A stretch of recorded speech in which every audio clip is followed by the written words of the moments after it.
নমস্কার, আপনারা শুনছেন উত্তরের কণ্ঠ থেকে আমি প্রভাত বসাক, তুফানগঞ্জ, কোচবিহার। আরএসএস বা রাষ্ট্রীয় স্বয়ংসেবক সংঘ এর নাম শোনেননি এমন ভারতবাসী পাওয়া দুষ্কর। সমাজের বিভিন্ন ক্ষেত্রে কাজ করে আরএসএস আজ নিজেই নিজের সঙ্গে তুলনীয়। আরএসএস কীভাবে সৃষ্টি হলো, কারা এর সদস্য, কিভাবে এই সংগঠন কাজ করে এবং ভারতীয় সমাজ জীবনে এই সংগঠনের প্রভাব কী, শতবর্ষের আলোকে আমরা এর উত্তর খোঁজার চেষ্টা করব।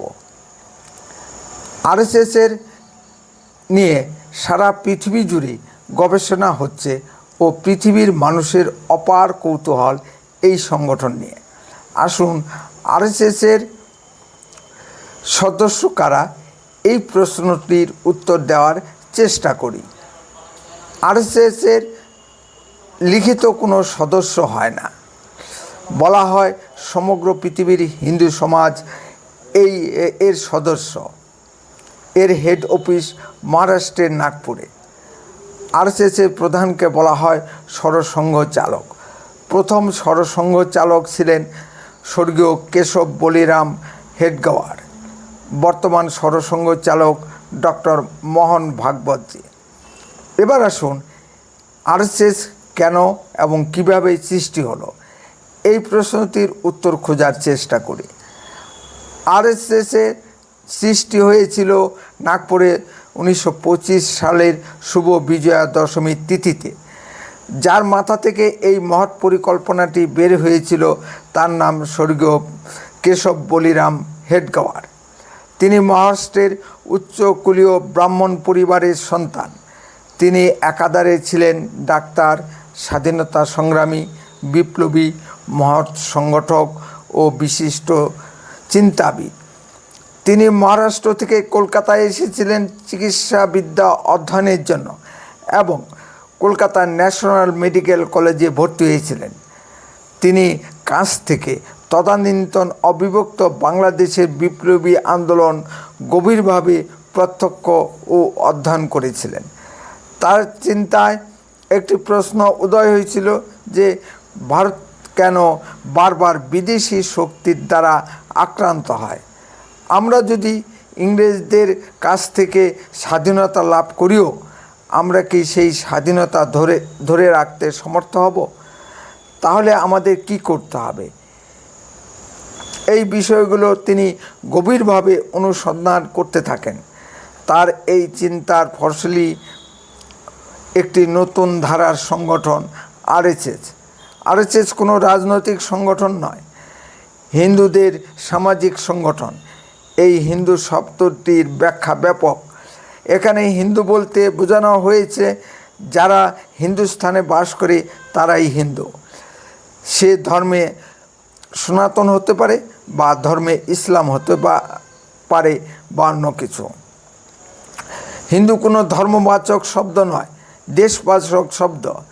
তিনি ডাক্তারি না করে নাগপুরে কয়েকটি বাচ্চা ছেলেকে নিয়ে একটি নতুন সংগঠন শুরু করেন।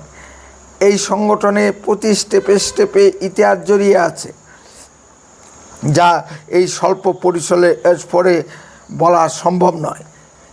এই চিন্তা ভাবনা নিয়ে তিনি নেতাজি সুভাষচন্দ্র বসুর সহিত সাক্ষাৎ করেছিলেন, কিন্তু নেতাজি প্রথমে তাকে পাত্তা দেননি।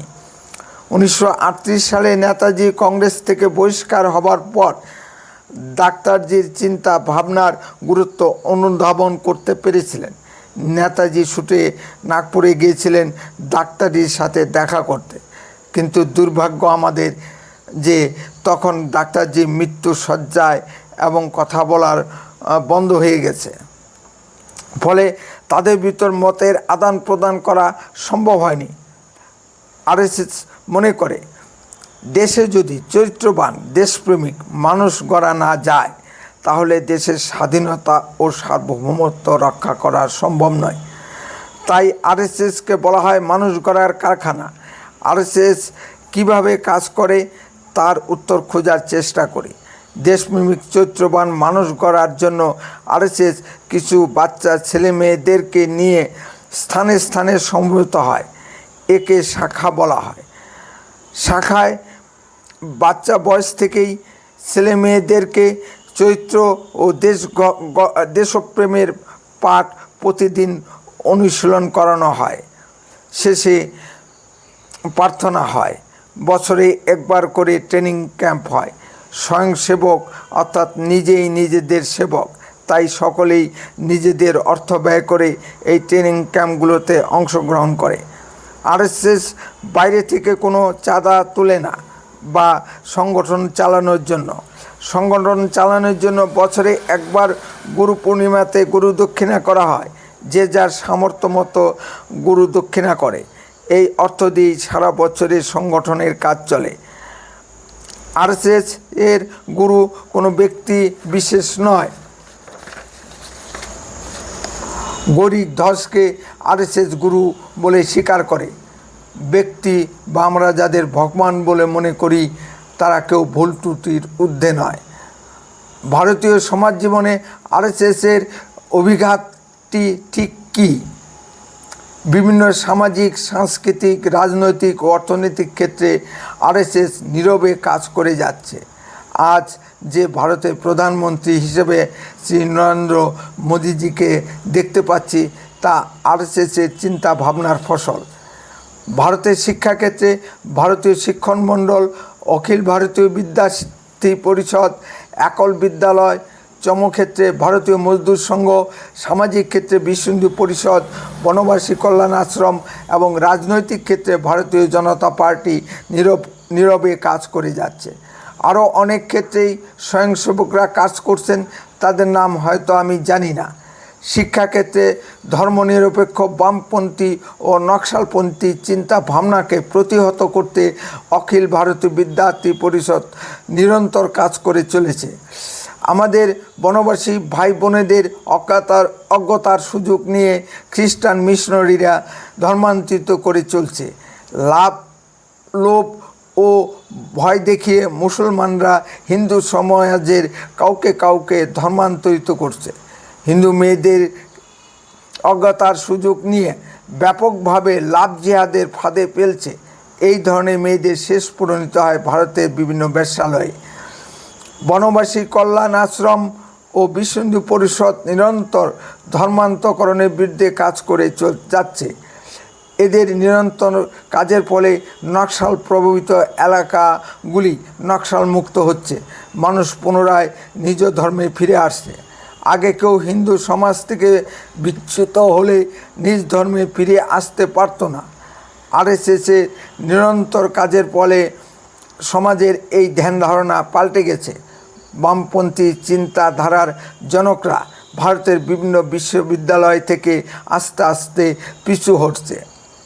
ভারতে প্রায় 85,000 দৈনিক শাখা চলছে এবং আরএসএস সম্পর্কিত গ্রাম বা স্থানের সংখ্যা 1.5 লক্ষাধিক।